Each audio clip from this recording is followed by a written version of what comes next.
Conductor में ही next point है, पॉइंट नंबर 4 तक किया था हम लोगों ने। नेक्स्ट 5th पॉइंट है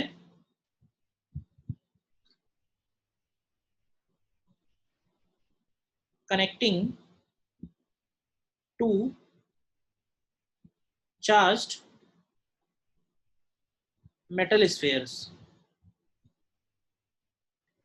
connecting to charged metal spheres.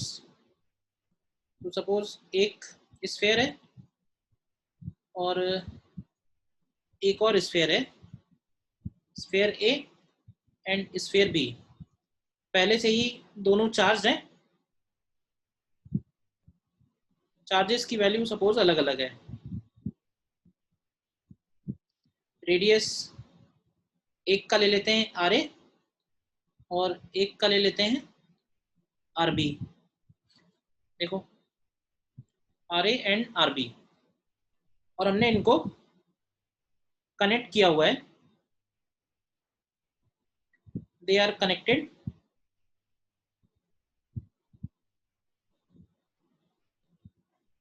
Through a metal wire. They are connected through a metal wire. अच्छा, ये ध्यान रखना कि इनके बीच का जो सेपरेशन है वो लार्ज है। लार्ज सेपरेशन इसलिए क्योंकि वो एक दूसरे के चार्ज को इफेक्ट नहीं करें, ठीक है ना।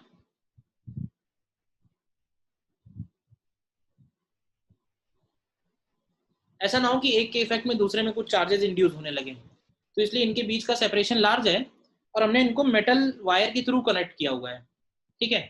तो अब देखो ये जो सिचुएशन है, अब इसमें बता सकते हो चार्जेस का फ्लो होगा या नहीं होगा। अगर होगा तो चार्ज कहां से कहां फ्लो करेगा, क्यों भाई, चार्जेस का फ्लो कैसे होगा। तो इसको एक आसान तरीके से समझ सकते हैं जो हम लोगों ने पहले देखा हुआ है। जैसे सपोज करो कि हमारे पास दो टैंक हैं फिल्ड विद वाटर और एनी अदर लिक्विड, और हमने उन दोनों टैंक्स को आपस में कनेक्ट किया हुआ है, ठीक है। एक टैंक में वाटर का लेवल ज़्यादा है और एक टैंक में वाटर का लेवल कम है। लेकिन अगर देखा जाए तो जो अमाउंट ऑफ वाटर है, अमाउंट ऑफ वाटर बी में ज़्यादा है, ए में अमाउंट ऑफ वाटर कम है क्योंकि ए का क्रॉस सेक्शन एरिया कम है। तो क्या लगता है, देखिए अगर हम ये टैप ओपन करेंगे तो वाटर फ्लो किधर से किधर होगा, मतलब वाटर जहां ज्यादा है वहां से कम वाटर की तरफ, या फिर वाटर का लेवल जहां ज्यादा है वहां से कम वाटर की तरफ। तो तुम बोलोगे कि वाटर का लेवल यानी ए से लिक्विड बी की तरफ जाएगा, करेक्ट।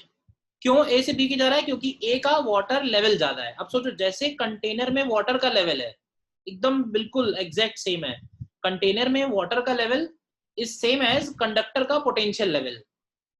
किसी भी पोटेंशियल किसी भी पोटेंशियल पे दोनों कंडक्टर्स में अलग अलग चार्ज होंगे, तो दोनों का पोटेंशियल भी अलग अलग होगा। तो चार्जेस कहां से कहां फ्लो करेंगे, तो charge will flow from higher potential to lower potential, ऐसा नहीं from higher charge to lower charge. Charge किसी पे भी ज्यादा उससे मतलब नहीं है, पोटेंशियल से मतलब है, क्योंकि पोटेंशियल ठीक उसी तरह से काम करता है जैसे कि water level in a vessel. ध्यान रहेगा ना। तो इसमें हम नीचे बोल सकते हैं when they are connected.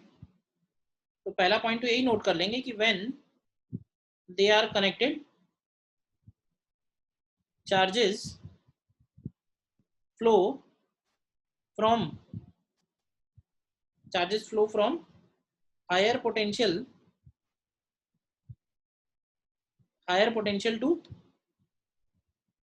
lower potential, ठीक है। और फिर बात आती है कि कब तक ऐसा होगा, तो हम लोग बोलेंगे जब तक कि दोनों में पोटेंशियल का लेवल सेम नहीं हो जाता है, ठीक है। तो आगे लिख सकते हैं कि till they are at same potential. अब हालांकि इसमें कुछ टाइम नहीं लगेगा, मतलब कनेक्ट करेंगे और तुरंत ही दोनों का पोटेंशियल सेम हो जाएगा। तो अगर हम एज्यूम कर लें कि कनेक्ट करने के बाद इसके ऊपर चार्ज QA है और इसके ऊपर चार्ज QB है, देखना एक पे QA और एक पे QB है, तो हम लोग बोल सकते हैं कि व्हेन दे आर कनेक्टेड इसका मतलब है कि दोनों के पोटेंशियल सेम हो गए होंगे, और क्यू ए क्यू बी मैंने फाइनल चार्ज लिखा है जो कनेक्ट होने के बाद है। तो Q A equal to Q B, sorry V A equal to V B करेंगे तो क्या मिलेगा, तो यहाँ से मिलेगा K Q A upon R A is equal to K Q B upon R B. तो आगे किसी क्वेश्चन वगैरह के लिए हम लोग याद रख सकते हैं कि चार्जेस के डिवीजन का जो रेशियो होगा वो उनके रेडियस के रेशियो में आएगा, R A is to R B.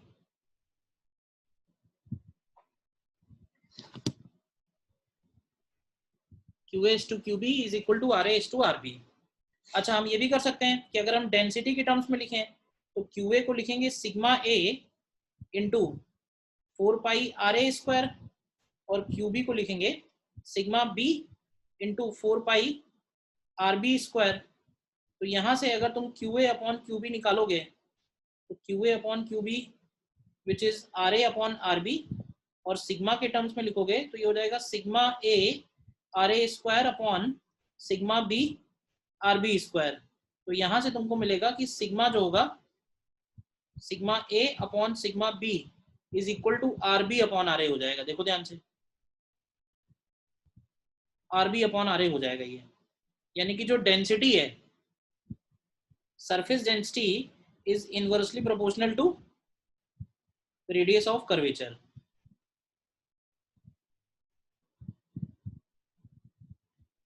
ठीक है ना। अगर हम मेटल स्फीयर्स को कनेक्ट कर रहे हैं, या इनफैक्ट यहाँ पे तो स्फीयर है, स्फीयर के लिए फॉर्मूला मालूम है। अगर कोई ऐसा कंडक्टर है जिसके पोटेंशियल का फॉर्मूला नहीं मालूम है, तो भी हम इतना तो बोल ही सकते हैं कि दोनों में चार्जेस का फ्लो होगा जब तक कि पोटेंशियल दोनों के सेम नहीं हो जाते हैं। ठीक है ना। देखो एक बार बताओ कहीं डाउट है तो, जितना लिखा उसमें।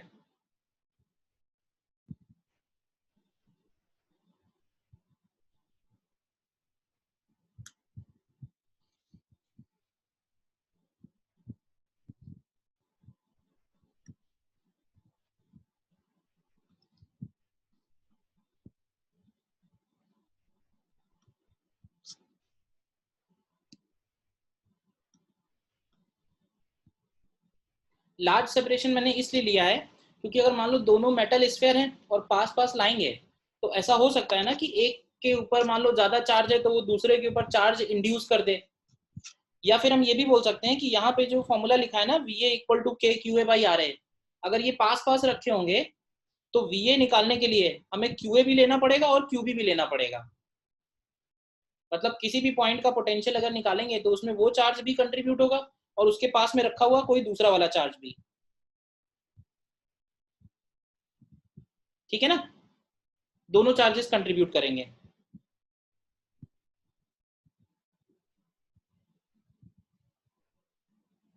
क्लियर है, बताओ।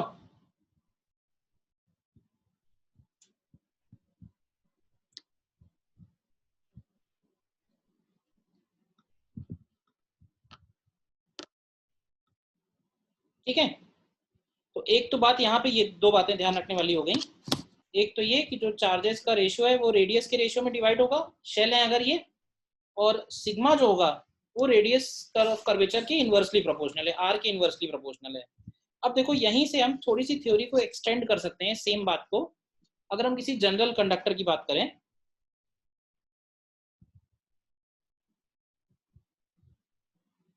फॉर एनी जनरल आइसोलेटेड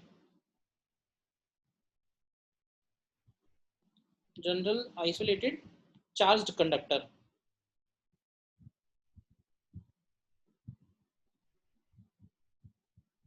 ठीक है, मतलब कैसा भी शेप का हो, सपोज इस टाइप का है ये, और इसको हमने कुछ चार्ज दिया है, तो हम लोगों ने देखा था कि वो सारा का सारा चार्ज कहाँ आ जाएगा, तो वो सारा का सारा चार्ज इसके सरफेस पे आके डिस्ट्रीब्यूट हो जाएगा।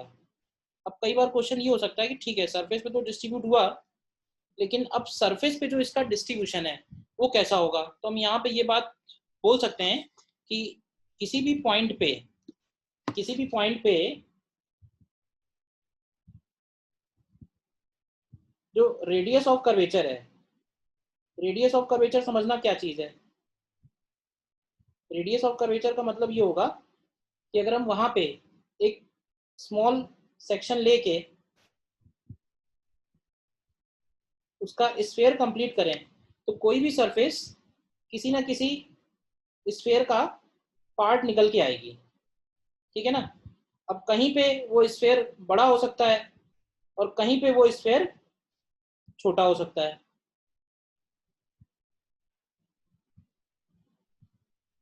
ऐसे मान लो, तो क्या है कि इस कंडक्टर के आर्बिट्रेरी शेप कंडक्टर में हर जगह का रेडियस ऑफ कर्वेचर अलग अलग है। देखो ध्यान से, अब रेडियस ऑफ कर्वेचर हर जगह का अलग अलग है, तो किसी भी पॉइंट पे जो सिग्मा होगा वो ये वाला रिलेशन फॉलो करेगा, जो सिग्मा होगा वो 1/r के इनवर्सली प्रोपोर्शनल होगा। तो इसलिए होता क्या है कि जहां पे कॉर्नर्स बनते हैं या जहां पे शार्प टर्निंग्स होती हैं, ठीक है ना, उस वो कंडक्टर आर्बिट्रेरी शेप का है।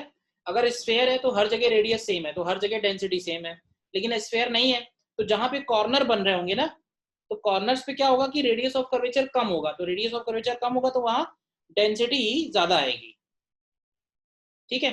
अब सपोज कर लें कि हमें कहीं पे भी डेंसिटी पता है, सपोज किसी पर्टिकुलर पॉइंट पे डेंसिटी सिग्मा है और हमें इलेक्ट्रिक फील्ड पता करना है, तो देखो क्या करोगे इसके लिए, हम इसके लिए यहाँ पे एक स्मॉल गॉसियन सरफेस लेते हैं, गॉसियन सरफेस। और ये जो स्मॉल गॉसियन सरफेस हम लोगों ने ली है, ये एक सिलेंडर लिया है। अब हमको ये मालूम है कि जो भी इलेक्ट्रिक फील्ड लाइंस हैं वो उस पॉइंट पे परपेंडिकुलरली बाहर निकलेंगी उस सरफेस से। तो इस सिलेंडर से बाहर निकलने वाला जो फ्लक्स है, अगर हम इसके लिए यूज करें closed integral E dot D S is equal to Q in upon epsilon naught, तो ये जो ई डॉट डी एस है इसकी वैल्यू ई इंटू ए आएगी, क्योंकि अंदर वाले सरफेस पे इलेक्ट्रिक फील्ड जीरो है, तो जो भी इलेक्ट्रिक फील्ड है वो इसके बाहर वाले सरफेस से ही आ रहा है, और बाहर वाले सरफेस का एरिया हम लोग ए ले लें अगर, तो ये हो जाएगा ई इंटू ए, या ए नहीं लेना चाहिए क्योंकि स्मॉल ले रहे हैं ना, तो इसको डी ए लिखो, डी ए लिखना ज्यादा सही है। तो ये आएगा ई इंटू डी ए, और इसके अंदर क्यू इन कितना आएगा, तो क्यू इन की वैल्यू हो जाएगी sigma into D A upon epsilon naught. तो इलेक्ट्रिक फील्ड जस्ट आउटसाइड निकल के आएगा सिग्मा अपॉन अपसाइलन नॉट, और हम यहाँ पे एक एन कैप लगा देते हैं। एन कैप का मतलब होता है नॉर्मल टू दी सरफेस, ठीक है ना। एन कैप का क्या सिग्निफिकेंस है, that electric field is normal to the surface.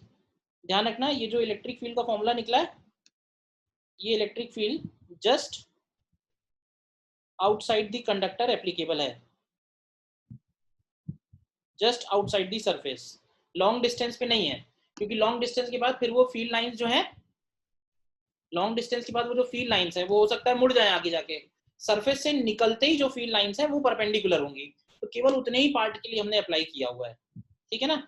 Cylindrical क्यों लिया है, कोई और ले लो, उसमें क्या है, क्यूब ले लो, क्यूबॉइडल ले लो। मेन पर्पज ये था कि जो फील्ड लाइन है वो परपेंडिकुलर है, तो हमें एक ऐसा सरफेस लेना चाहिए जो इन फील्ड लाइंस के परपेंडिकुलर हो, और उसका दूसरा फेस जो है अंदर हो, तो उसके अंदर का चार्ज पता कर लो, निकल आएगा सीधा। ध्यान ये रखना कि ये जो फॉर्मूला है ये formula applicable just outside the surface है, और एन कैप का मतलब है नॉर्मल, तो हर जगह का सिग्मा अलग अलग होगा, तो इस कंडक्टर के हर पॉइंट पे बाहर की तरफ जो फील्ड होगा वो अलग आएगा, सेम फील्ड नहीं आएगा हर जगह। ये जो मैंने फील्ड लिया है वो वहां पे लिया है जहां पे सिग्मा हमको पता है, सिग्मा अपॉन एप्सिलॉन नॉट।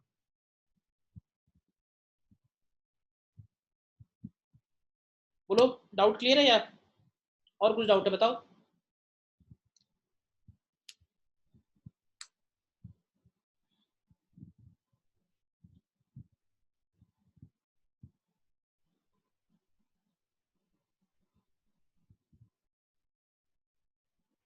और इसमें एक पॉइंट हम लोग पढ़ते हैं जिसको बोलते हैं डाइलेक्ट्रिक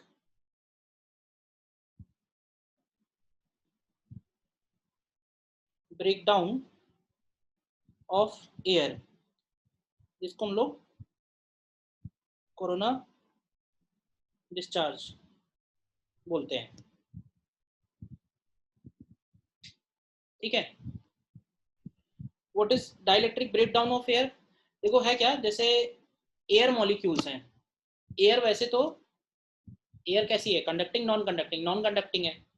तो नॉन कंडक्टिंग एयर है, लेकिन जब हम एयर में इलेक्ट्रिक फील्ड अप्लाई करेंगे तो क्या होगा कि वो जो एयर का मॉलिक्यूल है उस पर स्लाइटली पॉजिटिव और स्लाइटली नेगेटिव चार्जेस अपीयर हो जाएंगे। हमने एक एक्सटर्नल इलेक्ट्रिक फील्ड लगाया और उस इलेक्ट्रिक फील्ड के लगाने के बाद इस मॉलिक्यूल पे स्लाइटली पॉजिटिव और स्लाइटली नेगेटिव चार्जेस डेवलप हो गए। अब क्या होगा कि पॉजिटिव चार्ज के ऊपर इधर की तरफ फोर्स लगेगा QE और नेगेटिव चार्ज पे इधर की तरफ फोर्स लगेगा QE। अब अगर नॉर्मल इलेक्ट्रिक फील्ड है तो उस नॉर्मल इलेक्ट्रिक फील्ड से इस मॉलिक्यूल का कुछ भी नहीं होना है, लेकिन अगर हम इलेक्ट्रिक फील्ड बढ़ाते जाएं तो क्या उस मॉलिक्यूल के ऊपर फोर्सेस बढ़ेंगे और एक ऐसी वैल्यू इलेक्ट्रिक फील्ड की आएगी, मिनिमम वैल्यू, जिस वैल्यू पे हम लोग बोलते हैं कि इस मॉलिक्यूल का ब्रेक डाउन हो जाएगा। और ब्रेक डाउन होने का मतलब है कि वो पॉजिटिव पार्ट और नेगेटिव पार्ट अलग हो जाएंगे।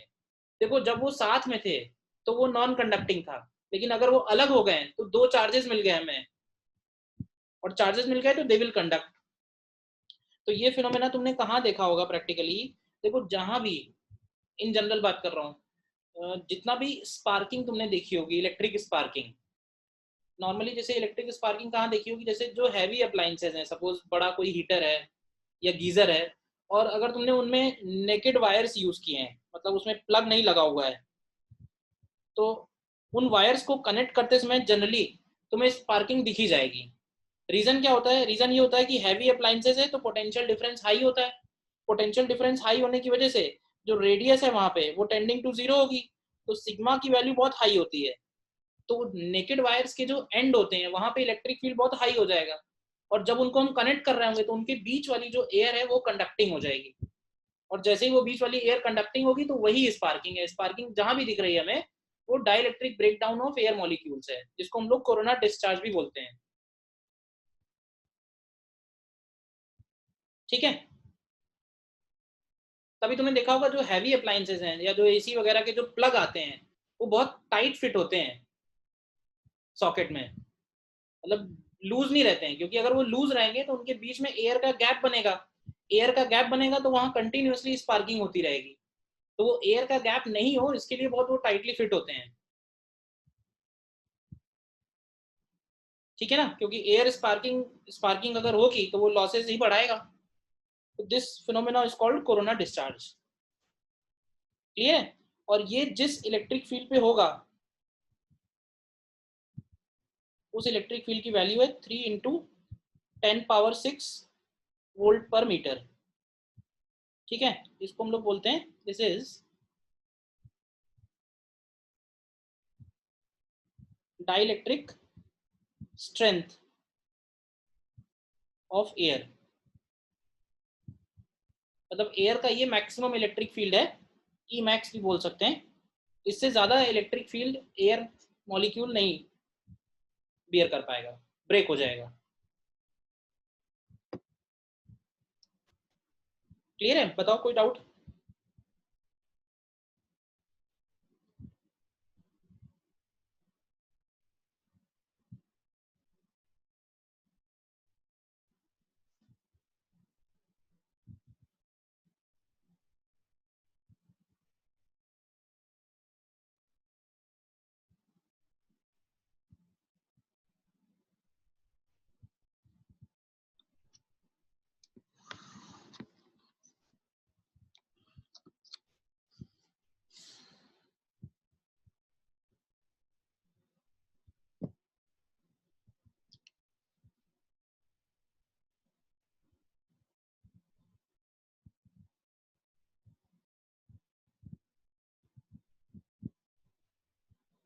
स्पार्किंग के लिए मैंने ये बोला कि जहां भी जैसे नेकेड वायर्स में सबसे ज्यादा हो रहा है। नेकेड वायर्स में ऐसा क्यों हो रहा है? क्योंकि वायर का जो एंड है, वो जो टिप है, वहां पे सरफेस का जो रेडियस है, शार्प टर्निंग है, तो वहां रेडियस बहुत कम है। रेडियस बहुत कम होने की वजह से वहां सिग्मा बहुत हाई है, चार्ज की डेंसिटी बहुत ज्यादा है। चार्ज डेंसिटी ज्यादा होने से वहां पे इलेक्ट्रिक फील्ड जस्ट आउटसाइड दी वायर बहुत ज्यादा है, और वो इलेक्ट्रिक फील्ड जो है वो मैक्सिमम स्ट्रेंथ से ज्यादा हो जा रहा है। जिसकी वजह से वो एयर, उसके बीच में जो एयर आ रही है वो कंडक्टिंग हो जा रही है ब्रेक डाउन होने के बाद, और एयर कंडक्टिंग हो रही है, उसी को हम लोग स्पार्किंग बोल रहे हैं। क्लियर है?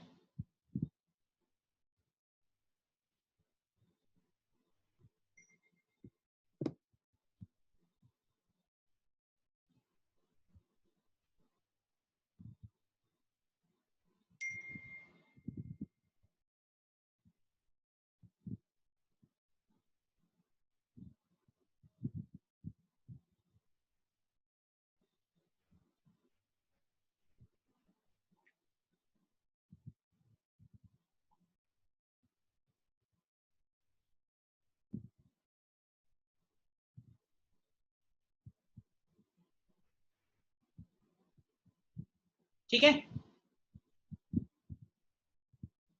इसके बाद पूछा है if E is more than dielectric strength of air then sparking will happen. हाँ, वो तो ज्यादा होगा तो होगा ही, ये तो उसकी एक तरह से मिनिमम स्ट्रेंथ है। स्पार्किंग के लिए ये मिनिमम इलेक्ट्रिक फील्ड है, और एयर मॉलिक्यूल नॉन कंडक्टिंग रहे तब तक के लिए मैक्सिमम इलेक्ट्रिक फील्ड है।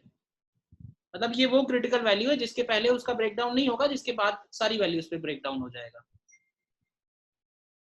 Clear?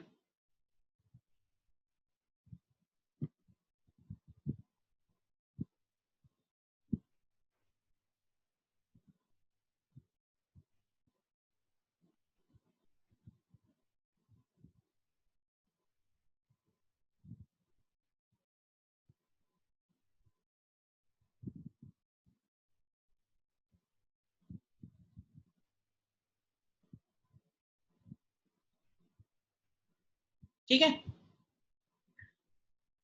So this was point number 5। Next देखते हैं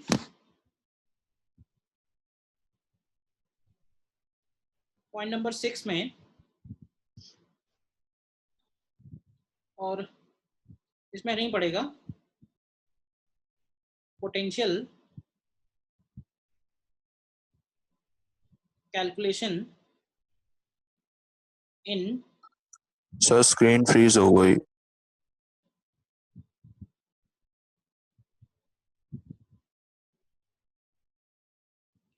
नेक्स्ट पॉइंट नंबर 6 हो जाएगा potential calculation in concentric shells. Potential calculation in concentric shells. ठीक है, देखना इसमें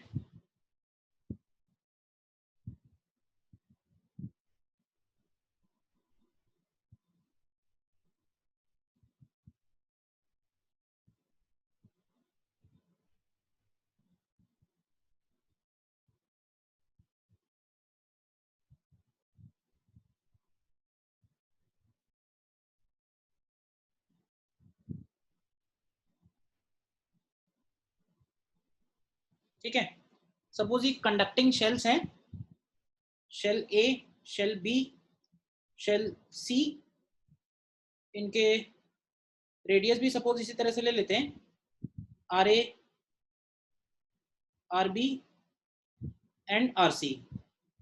ठीक है, हमने इनको कुछ चार्जेस दिए हुए हैं। सपोज सबसे अंदर वाले को चार्ज दिया हुआ है Q1, फिर Q2 दिया है, और सबसे बाहर वाले को Q3 दिया है।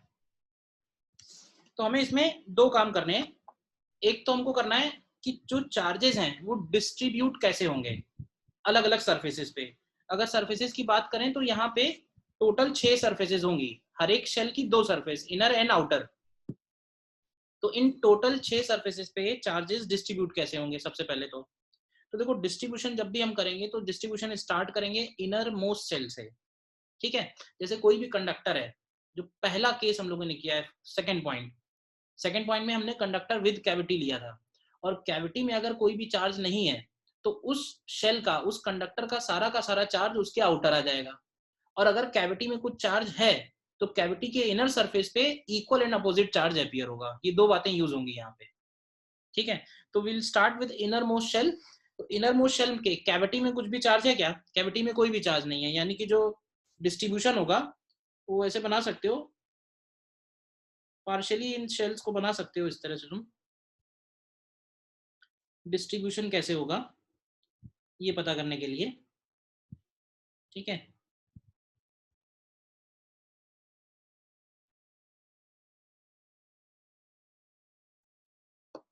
Shell A, shell B and shell सी।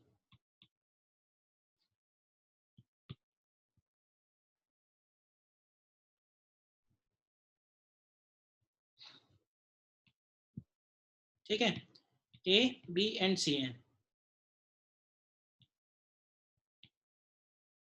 अब देखो कैविटी में तो कोई चार्ज है नहीं, तो अगर सेंटर पे कोई चार्ज नहीं है, पॉइंट ओ ले लेते हैं इसको, सेंटर पे या कैविटी में कोई चार्ज नहीं है, तो ए के इनर सरफेस पे 0 चार्ज होगा, यहाँ 0 लिख दिया। अब ए के बाहर वाली सरफेस पे कितना चार्ज होगा, तो ए को हमने जो भी चार्ज दिया है वो सारा का सारा ए के आउटर सरफेस पे, सबसे अंदर से ही शुरू करेंगे हम, इनर मोस्ट शेल से।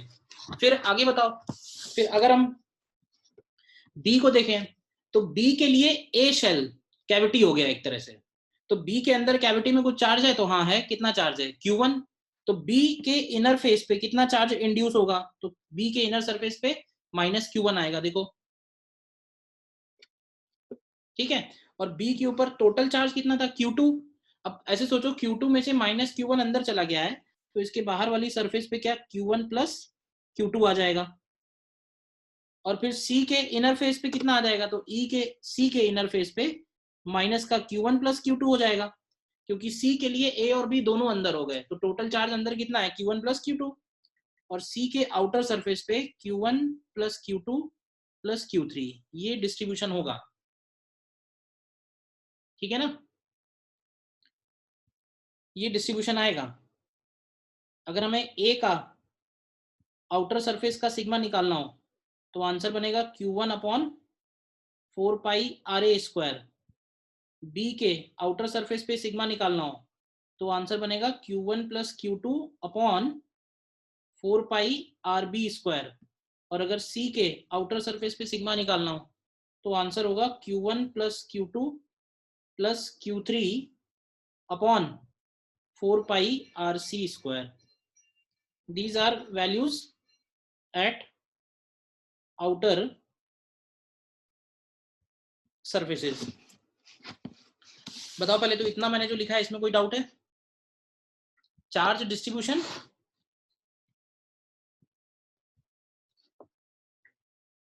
चार्ज डिस्ट्रीब्यूशन है ये, और डेंसिटी।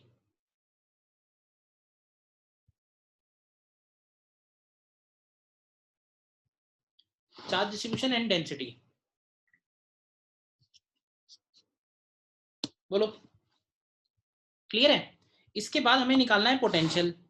अब सपोज ये पॉइंट ए है, ये पॉइंट बी है, ये पॉइंट सी है। अब देखो शेल का पोटेंशियल सेम रहेगा, अब तुम उस शेल पे कभी कहीं भी निकालो, उस शेल के किसी भी पॉइंट पे निकालोगे पोटेंशियल सेम रहेगा। हाँ, एक शेल से जब हम दूसरे शेल पे जाएंगे तो पोटेंशियल में डिफरेंस आ सकता है, बिकॉज उनके बीच में इलेक्ट्रिक फील्ड हो सकता है, ठीक है ना। अब जैसे हमें ए पॉइंट पे पोटेंशियल निकालना है, तो अब देखो यहाँ पे क्या होगा कि यहाँ पे जो पोटेंशियल होगा वो सिर्फ एक शेल की वजह से नहीं होगा, यहाँ पे जो भी पोटेंशियल होगा वो सारे चार्जेस की वजह से होगा। तो अब हमारे पास जो शेल का पोटेंशियल वाला फॉर्मूला है वो भी ध्यान से याद करो, भूल नहीं गए हो तो। अगर कंडक्टिंग शेल है तो पोटेंशियल की वैल्यू इनसाइड वही होती है जो सरफेस पे होती है, एंड दैट इज KQ/R। और आउटसाइड निकालने के लिए पोटेंशियल हम लोग सारा का सारा चार्ज कहाँ ले सकते हैं, उसके सेंटर पे। तो आउटसाइड के लिए KQ/r। inside as well as on surface potential is KQ/R, and outside it is KQ/r considering total charge at center। clear? तो पॉइंट ए देखते हैं। Point A is inside for shell B and shell C, and it is on the surface for shell A. तो shell ए से शुरू करेंगे, तो shell ए के लिए ये क्या बनेगा, तो शेल ए के लिए लिखेंगे तो it is simply KQ1/RA plus, अब बी के लिए देखो, तो बी के लिए ए पॉइंट शेल के इनसाइड है, तो इनसाइड वही पोटेंशियल होगा जो बी के सरफेस पे है। तो बी की वजह से बी के सरफेस पे कितना पोटेंशियल है, तो अब देखो बी के ऊपर टोटल चार्ज कितना है, Q2। हम चाहें तो अलग अलग निकाल सकते हैं, माइनस Q1 का अलग पोटेंशियल निकालो, Q1 प्लस Q2 का अलग पोटेंशियल निकालो, लेकिन यहाँ पे हम अलग अलग नहीं निकाल रहे हैं क्योंकि हमें मालूम है कि दोनों चार्जेस का जो रेडियस है वो ऑलमोस्ट सेम है। अगर इनके बीच में गैप होता, कुछ थिकनेस होती कंडक्टर की, तो हमें दोनों की वजह से अलग अलग लिखना पड़ता, बट यहाँ पे थिकनेस नहीं है तो हम इसको टोटल कर देंगे एक साथ। तो टोटल करोगे तो वही आ जाएगा जो पहले दिया था, यानी कि Q2। क्लियर? तो Q2 की वजह से उसके सरफेस पे कितना होगा, तो B के सरफेस पे होगा K Q2 बाई RB, और इसी तरह से C के सरफेस पे होगा K Q3 बाई RC। देखो पहले तो बताओ VA कैसे लिखा, कोई डाउट इसमें?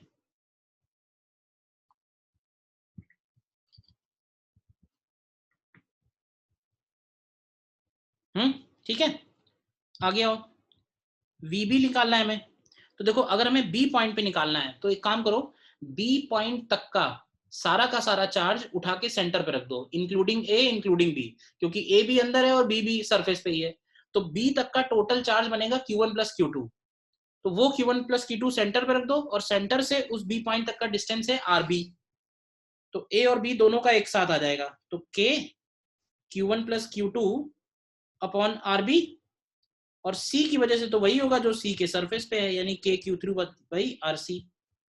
और VC निकालने के लिए क्या करोगे, तो VC निकालने के लिए फिर से बोल सकते हैं कि C तक का सारा चार्ज उठा के सेंटर पे रख दो, सारा ही आ गया, तो सारा ही आ गया, तो ये हो जाएगा K Q1 plus Q2 plus Q3 upon RC। ये पोटेंशियल कैलकुलेशन बहुत इंपॉर्टेंट है, कोई डाउट है बताओ इसमें? इनफैक्ट पोटेंशियल भी कैलकुलेट करने को आएगा और इलेक्ट्रिक फील्ड भी आएगा। तो इलेक्ट्रिक फील्ड तो हम आसानी से बता सकते हैं, वहां पे गॉसियन सरफेस बनाएंगे और देखेंगे कि इस गॉसियन सरफेस के अंदर कितना चार्ज है, और बाहर वाले चार्ज की वजह से इलेक्ट्रिक फील्ड जीरो होता है। पोटेंशियल में ऐसा नहीं है, पोटेंशियल अंदर और बाहर दोनों जगह होता है शेल में, तो पोटेंशियल में थोड़ा ज्यादा केयरफुल रहना है। इलेक्ट्रिक फील्ड लिखना होता तब तो हम सीधे सीधे इन वाला चार्ज लेते और KQ/R² लगा देते। बताओ मुझे, मैंने जितना लिखा है उसमें कहाँ कंफ्यूजन है?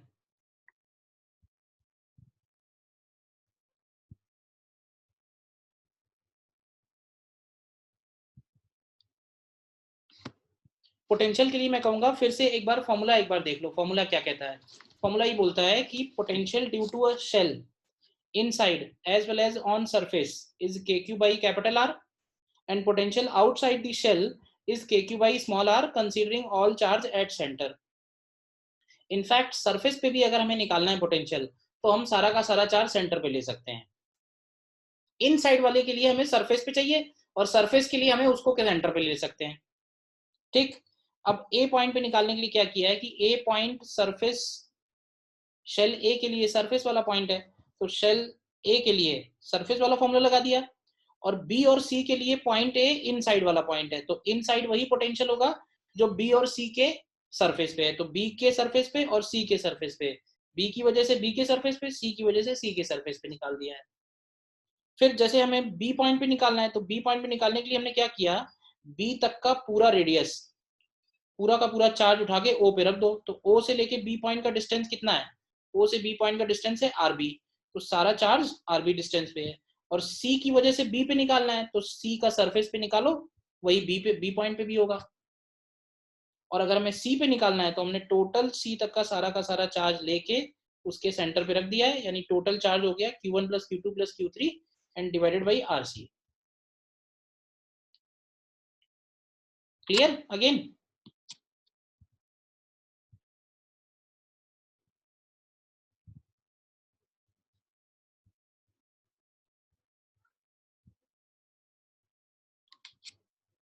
ठीक है, इसमें एक छोटा सा प्रॉब्लम करो पहले, फिर आगे बढ़ते हैं।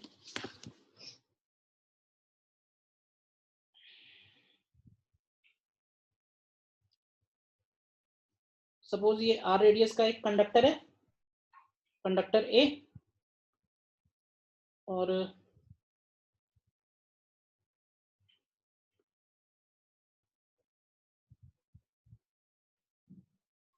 और ये सॉलिड कंडक्टर है, और एक है thick hollow conducting shell. Thin नहीं है, थिक है ये हो गया शेल बी। रेडियस सपोज हमें पता है इसका, इनर वाला रेडियस 2r है और आउटर वाला रेडियस सपोज 3r है, और इसका रेडियस तो r हो ही गया। ठीक है, फिर हमने शेल ए को हमने -q चार्ज दिया है, और शेल बी को हमने, या ए को दिया है सपोज, ए को दिया है -2q और बी को दिया है +q चार्ज इनिशियली। ठीक है, तो हमें निकालना है फाइंड ए पार्ट में हमको निकालना है potentials of sphere A and shell B, and B part में electric field at a distance r equal to 1.5 r from center, and C part में electric field at a distance r equal to 3.5 r from center। देखो निकालो इसको।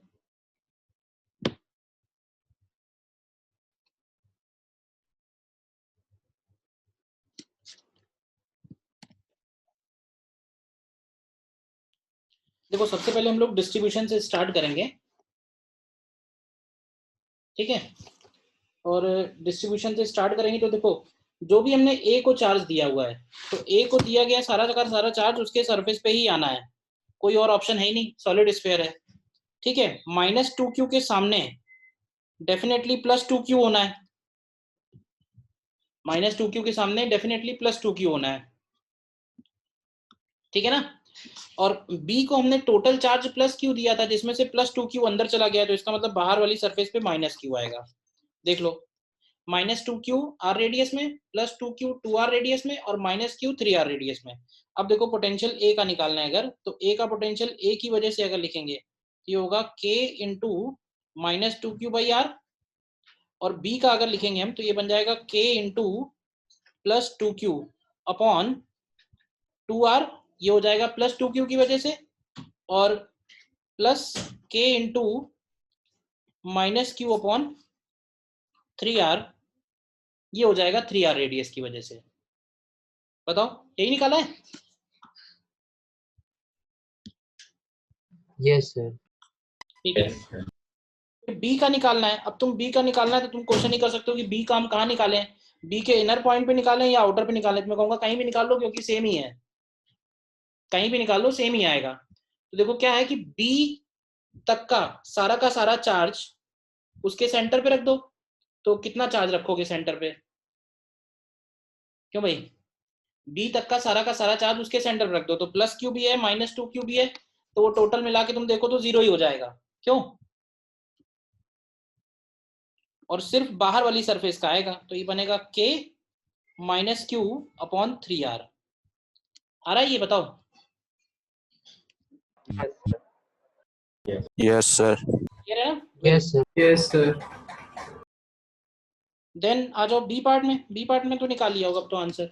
1.5 are पे निकालना है अगर, तो 1.5 आर पे सिर्फ कौन सा चार्ज अंदर होगा? -2q होगा, तो -2q की वजह से बी पार्ट का आंसर हो जाएगा k into -2q upon R square, तो आर स्क्वायर की जगह हो जाएगा 1.5 आर का स्क्वायर। ये बी पार्ट का आंसर हो जाएगा। और सी पार्ट का आंसर निकालना है तो सारा का सारा चार्ज ले लो, तो सारा चार्ज हो जाएगा तो -q आएगा, तो k -q अपॉन 3.5 का स्क्वायर, 3.5 आर का स्क्वायर। बोलो। तो कॉन्सेंट्रिक शेल्स अगर दिए हुए हैं, शेल्स हैं या स्फीयर हैं, कंडक्टिंग हैं, उनको कुछ भी चार्ज दिया हुआ है, तो चार्ज डिस्ट्रीब्यूशन और डिफरेंट पॉइंट्स पे पोटेंशियल एंड इलेक्ट्रिक फील्ड, इतना काम कर लोगे? कोई डाउट इसमें तो बताओ।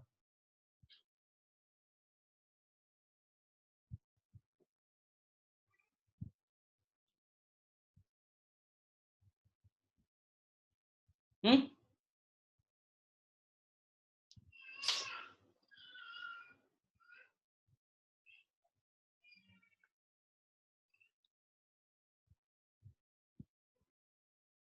है, यहां तक बताओ।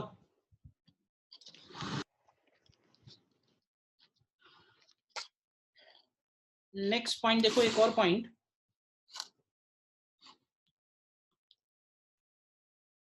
इसी में कई बार क्या करते हैं, जो शेल्स दिए हुए हैं,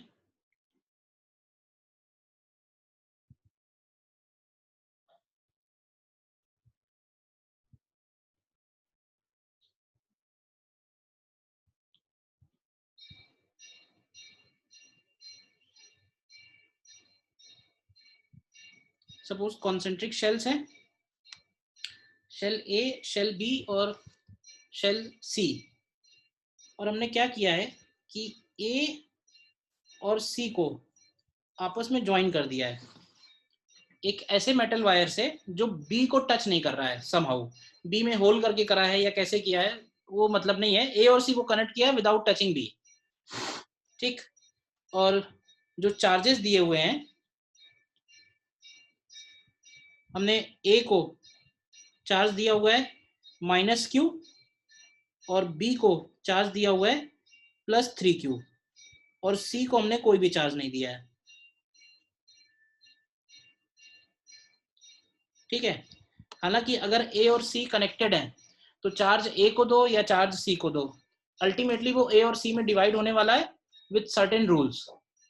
तो ए को दो या सी को दो, दोनों को दो, तो टोटल कर लो, कुल मिला के कोई फर्क नहीं पड़ेगा उससे। तो हमें यहाँ पे चार्ज डिस्ट्रीब्यूशन निकालना है, फाइंड चार्ज डिस्ट्रीब्यूशन। ठीक है, ए पार्ट में before A and C are connected और बी पार्ट में after A and C are connected. A और सी को कनेक्ट करने के पहले और बाद में। तो जरा पहले वाला तो बताओ क्या होगा, पहले वाला तो बता ही सकते हो ना, जल्दी से बताओ। तो केवल पार्शियल शेल बना लेते हैं इस तरह से, ए हो गया, बी हो गया और सी हो गया, शेल ए, शेल बी और शेल सी। देखो ए को चार्ज दिया था -q, तो ए का सारा -q बाहर आएगा, उसके अंदर सरफेस पे 0 बनेगा। -q के सामने कितना आएगा, -q के सामने +q आएगा।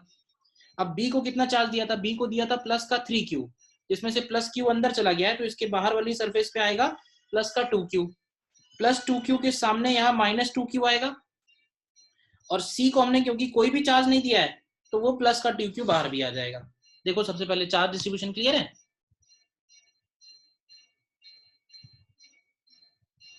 Charge distribution before A and C are connected, clear है। ठीक है, अब देखो अगर हमने ए और सी को ज्वाइन किया हुआ है तो उससे फर्क क्या पड़ने वाला है, उससे फर्क ये पड़ने वाला है कि अब ए और सी का पोटेंशियल सेम हो जाएगा। ए और सी को अगर हमने आपस में ज्वाइन किया हुआ है तो उससे फर्क क्या पड़ने वाला है, तो फर्क यही पड़ने वाला है कि अब ए और सी का पोटेंशियल सेम हो जाएगा।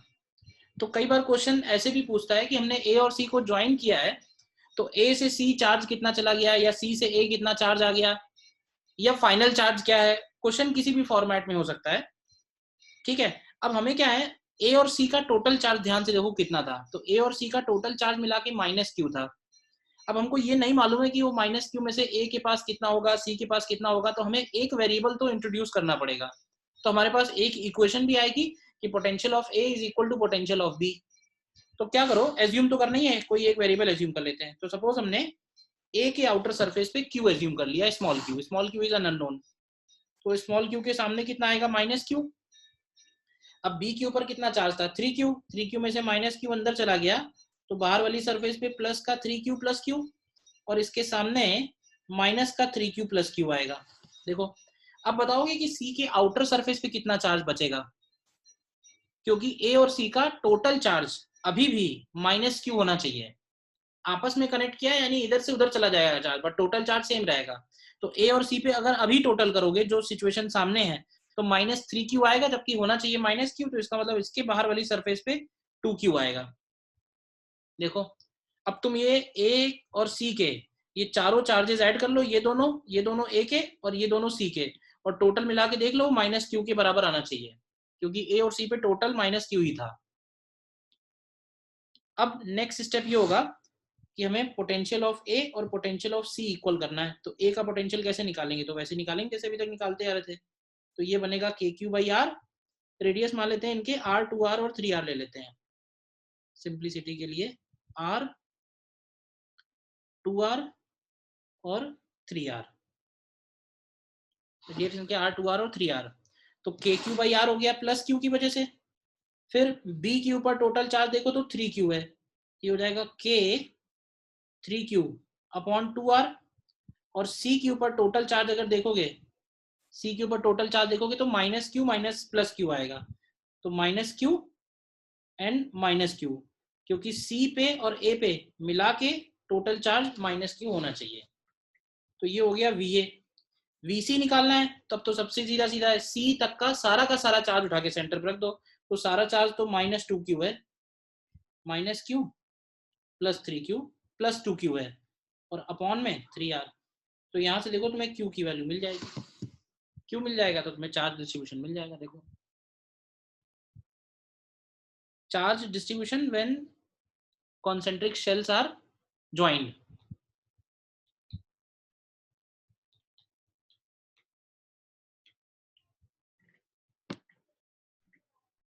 देखो बताओ इसमें कोई डाउट है तो।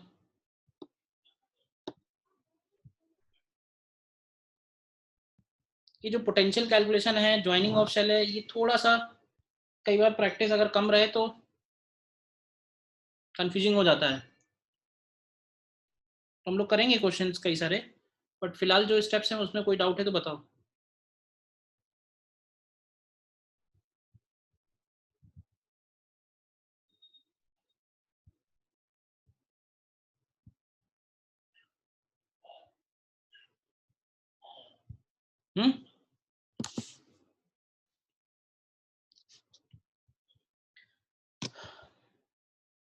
क्लियर है?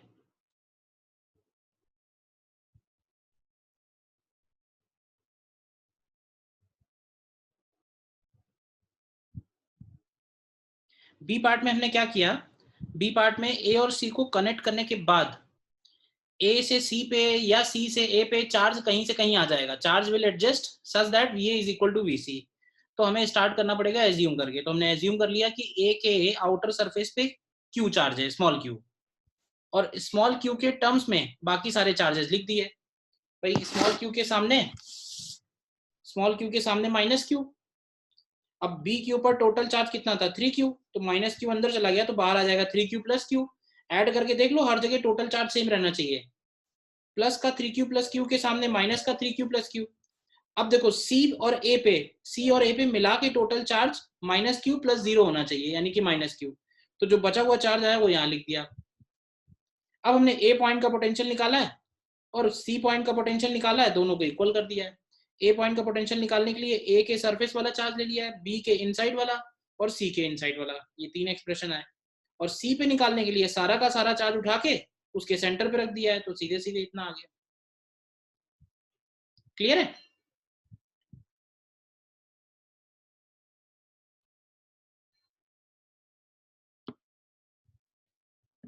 ठीक है, तो अभी इसमें और करेंगे, अभी आज लेक्चर में इतना ही रखते हैं।